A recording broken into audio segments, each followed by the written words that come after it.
राजधानी दिल्ली में कोरोना के केस 13,000 का आंकड़ा छूने को है। लॉकडाउन में मिली छूट के बाद भी लगातार केसेस सामने आ रहे हैं। ऐसे में दिल्ली वासियों के सामने सबसे बड़ी चिंता कोरोना के बढ़ते केसेस को लेकर है। इसी पर बातचीत करेंगे टेली मेडिसिन कंसल्टेंट कोविड-19 के से जुड़े हुए डॉक्टर रमेश बंसल से। डॉक्टर स्वागत है आपका पंजाब केसी ग्रुप में। नमस्कार। बड़ा सवाल था दिल्ली सरकार के सामने अर्थव्यवस्था को बचाने का। अर्थव्यवस्था तो कहीं ना कहीं पटरी पे आनी शुरू हो गई है, लेकिन दिल्ली के अंदर कोरोना के केस भी लगातार बढ़ते जा रहे हैं। क्या चुनौतियां हैं, क्या चैलेंज है दिल्ली वालों के सामने? देखिए, कोरोना के केस तेजी से बढ़ रहे हैं, इसमें कोई दो राय नहीं है। और दिल्ली का आंकड़ा 13,000 पहुंच गया है और भारत का आंकड़ा जो है 1,35,000 30,000 के आसपास पहुंच गया है। और कोरोना का जो इन्फेक्शन है, ये अगर हम लॉकडाउन बहुत मुस्तैदी से लागू करते हैं तो कोरोना बढ़ने की रफ्तार रुक जाती है, कम हो जाती है। और लॉकडाउन हटा देते हैं और सब कुछ फ्री छोड़ देते हैं तो कोरोना की बढ़ने की रफ्तार बहुत तेज हो जाती है। तो इससे अगर हमें बचना है और हम चाहते हैं कि कम से कम लोगों को कोरोना हो, तो उसके लिए हमें स्वयं को डिसिप्लिन करना पड़ेगा। जी। जिन चीजों को हम बार बार बता रहे हैं कि आपको आइसोलेशन करना पड़ेगा, 2-2 मीटर की दूरी बना के रखनी पड़ेगी, हैंड सैनिटाइजर का यूज करना है, फेस मास्क का यूज करना है, जब भी आपका किसी से कांटेक्ट हो तो सैनिटाइज करना, हाथों को बार बार हाथ धोने हैं। इन सब बातों को बिल्कुल रिलीजियसली फॉलो करना है। ये पुलिस के डर के मारे या किसी व्यवस्था के डर के मारे नहीं करना है। जिस तरह से हम अपनी कार चलाते हैं और कार चलाते हुए हम 60 की स्पीड पे, पुलिस वाले नहीं होते तो 60 की स्पीड पे भी दौड़ा लेते हैं, 100 की स्पीड पे भी दौड़ा लेते हैं, सीट बेल्ट नहीं लगाते, उसका खामियाजा अंतिम रूप से एक्सीडेंट के रूप में भुगतना पड़ता है। इसी तरह से ये कोरोना का इन्फेक्शन है। कोरोना के इन्फेक्शन को रोकने के लिए हम सबको अपने आप को डिसिप्लिन में करना है। डिसिप्लिन में करके व्यापार भी करना है, काम भी करना है और देश की उन्नति भी करनी है और बीमारी से ही बचना है। अगर हम इन सब चीजों को अख्तियार करेंगे तो कोरोना की बढ़ने की रफ्तार कम रहेगी। अभी भी ये रफ्तार ठीक ठाक है, 12-13 दिन में केस डबल हो रहे हैं, ये बुरी नहीं है। और धीरे धीरे ये रफ्तार और कम हो जाएगी। जितनी ज्यादा अवेयरनेस बढ़ती जाएगी जी, ये रफ्तार और कम होगी। तो साहब, अर्थव्यवस्था तो कहीं ना कहीं बच जाएगी, लेकिन आपने जिस तरह से कहा कि लोगों को अपनी सेहत का ख्याल रखना है, जो प्रिकॉशंस हैं उसको ध्यान में रखते हुए बाहर निकलना है। लेकिन सवाल ये है कि अगर ज्यादा लॉकडाउन में ढील मिलती है तो आपको ये भी लगता है कि केसेस भी बढ़ेंगे? जब ज्यादा लोग बाहर निकलेंगे, एक दूसरे के संपर्क में आएंगे तो संक्रमण भी होगा। देखो, केसेस बढ़ने की और घटने की रफ्तार इस बात पर निर्भर करती है कि हम लोग अपना बचाव किस तरह से करते हैं।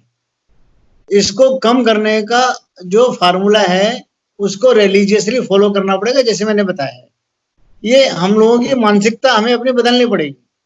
जब तक हमारे काम करने वाले लोगों की मानसिकता नहीं बदलेगी तब तक कोरोना के इन्फेक्शन को हम कम नहीं कर सकते।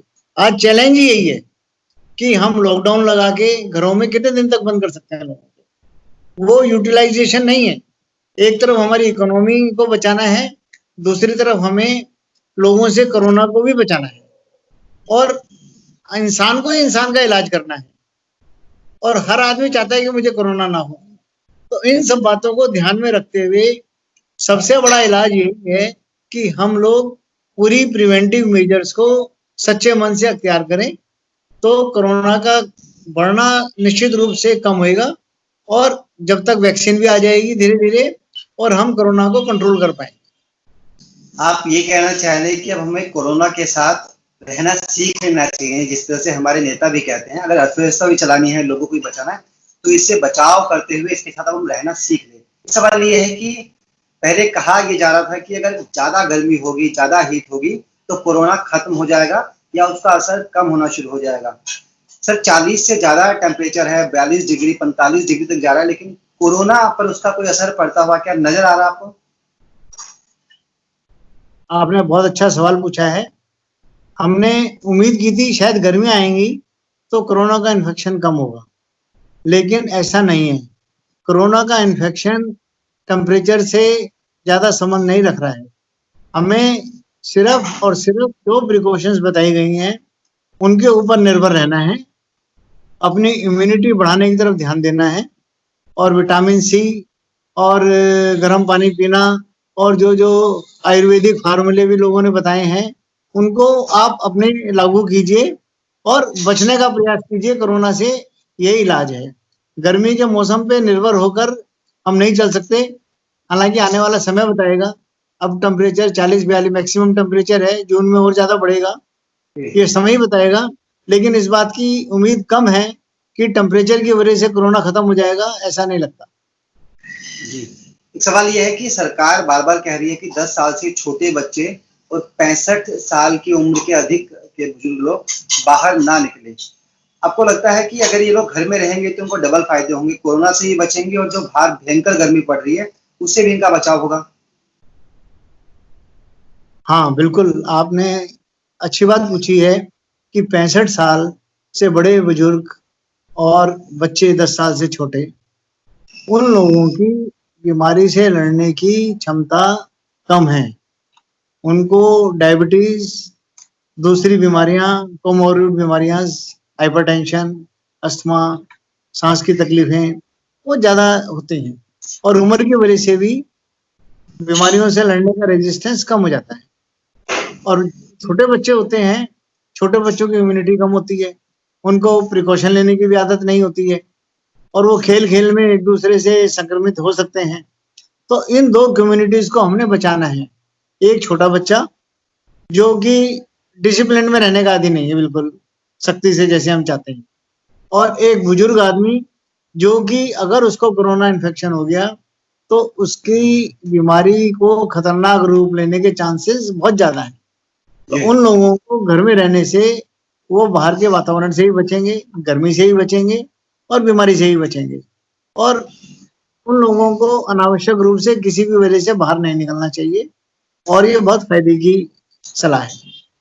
सर आपको लगता है कि कोरोना पहले से स्ट्रॉन्ग हो गया है? इसमें बुखार के सिम्पटम्स भी बहुत कम आ रहे हैं, आँखों से भी फैल रहा है, पेट से जुड़ी हुई कुछ बीमारियों को जब चेकअप कराने जाते हैं तो पता लगता है कि इनको तो कोरोना है। कई बार रिपोर्ट नेगेटिव आती है, कुछ दिन बाद जब दोबारा चेकअप कराते हैं तो रिपोर्ट पॉजिटिव हो जाती है। लगता है कोरोना भी स्ट्रॉन्ग होता जा रहा है। कोरोना स्ट्रॉन्ग और वीक होने की बात नहीं है। कोरोना का जो इन्फेक्शन होता है, उसमें ज़्यादातर मरीजों को तो कोई लक्षण होते ही नहीं। उनके संपर्क में आए वो किसी कोरोना पेशेंट के और चुपचाप ठीक भी हो गए। उन्हें बुखार भी नहीं हुआ, उन्हें खाँसी भी नहीं हुई, उन्हें गला भी खराब नहीं हुआ, कुछ नहीं हुआ। लेकिन इंसिडेंटली अगर उनका हम टेस्ट कर लें, तो वो पॉज़िटिव आ सकता है। तो ऐसे पेशेंट एसिम्प्टोमेटिक पेशेंट्स हैं और इन पेशेंट्स की संख्या सबसे ज़्यादा है। इसके बाद कुछ पेशेंट ऐसे हैं जिनको खाँसी, बुखार, गला खराब होता है। ये पेशेंट भी ज़्यादातर सब पेशेंट्स जो 40, 45, 50 साल से कम उम्र के लोग हैं और जिनको कोई तकलीफ नहीं है, वो मरीज भी चुपचाप ठीक हो जाते हैं। उनको होम क्वारंटाइन करने से, खाली घर पे ही रखने से 14 दिन के लिए, 15 दिन के लिए रखने से वो मरीज ठीक हो जाते हैं, कोई डर की बात नहीं है। हमें जो डर है, वो बुजुर्गों का ही है। डर है हमें छोटे बच्चों का ही है। अगर एक बुजुर्ग बीमार होता है, उसको हॉस्पिटल में ही रखना पड़ेगा। जी। ये आवश्यक है। उसको हम होम क्वारंटाइन नहीं कर सकते, क्योंकि उसकी तकलीफ अचानक से बढ़ेगी और कुछ ही चंद घंटों में भी सांस लेने की तकलीफ बहुत ज़्यादा हो सकती है और उनको हॉस्पिटल में रखना ही सेफ है। तो हम ये चाहते हैं कि ऐसे लोगों को कोरोना ना हो, किसी कीमत पे ना हो, क्योंकि इससे स्वास्थ्य सेवाओं पे बहुत बड़ा बोझ पड़ता है। तो हम ये एक चाहते सवाल हैं कि जी, डॉक्टर साहब एक सवाल दिल्ली सरकार को लेकर है। सरकार शुरुआत में काफ़ी बेड होने की बात कह रही थी, लेकिन जैसे-जैसे केसेस बढ़ते गए, सरकार ने भी हाथ खड़े कर दिए। खुद दिल्ली सरकार कहती है कि आप होम क्वारंटाइन रहिए, अस्पताल में जो सीरियस पेशेंट होंगे उनको लिया जाएगा। लगता है कि तैयारियाँ हमारी उतनी नहीं थी, या हमें उतनी उम्मीद नहीं थी कि इतनी तादाद में पेशेंट आ जाएंगे, इसलिए सरकार को सरेंडर करना पड़ा? कितनी आवश्यकता है, कितने मरीज कोरोना के होंगे, कितना हम हल कर पाएंगे, ये सवाल बड़ा आर्बिट्रेटरी है। आज जो कोरोना की स्थिति है, अभी तक हम इस बीमारी से बहुत इफेक्टिव तरीके से लड़ पाए हैं। जब कोरोना शुरू हुआ था, हमारे देश में संख्या जो है 1.25 लाख के करीबन मरीजों की है, तो और मुल्कों में, अमेरिका जैसे मुल्कों में संख्या 15-16 लाख के आसपास पहुंच गई है। वहां का डेथ रेट जो है, पूरे वर्ल्ड का डेथ रेट देखें तो लगभग 6% है। हिंदुस्तान का डेथ रेट 3% है। तो हम लोग तैयारी में और लड़ने में किसी तरह से भी पीछे नहीं है। दिल्ली सरकार भी और केंद्र सरकार भी बहुत मजबूती से लड़ाई लड़ने की कोशिश कर रही है, लेकिन हम इतनी मजबूती से लड़ पाएंगे आखिर तक?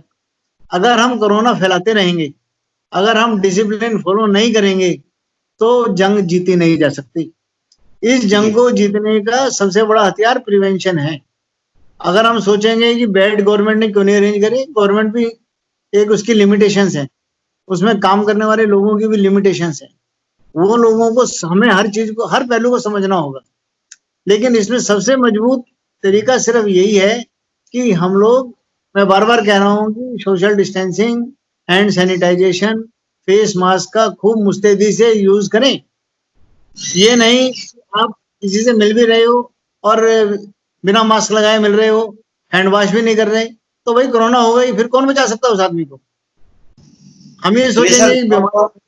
बहुत बहुत शुक्रिया आपका, आपने तमाम जानकारी दी और आपने ये भी कहा कि कोरोना से लड़ते हुए भी हमें अपनी अर्थव्यवस्था को पटरी पे लाना होगा, लोगों को क्या प्रिकॉशंस अपनाने चाहिए, आपने उसको फिर से रिपीट भी किया और ये बताया कि अपने बुजुर्गों का और बच्चों का ख्याल रखना बेहद जरूरी है। तो डॉक्टर उमेश बंसल जी, आपका धन्यवाद, आपने बातचीत की, अपना कीमती समय हमें दिया। शुक्रिया सर आपका।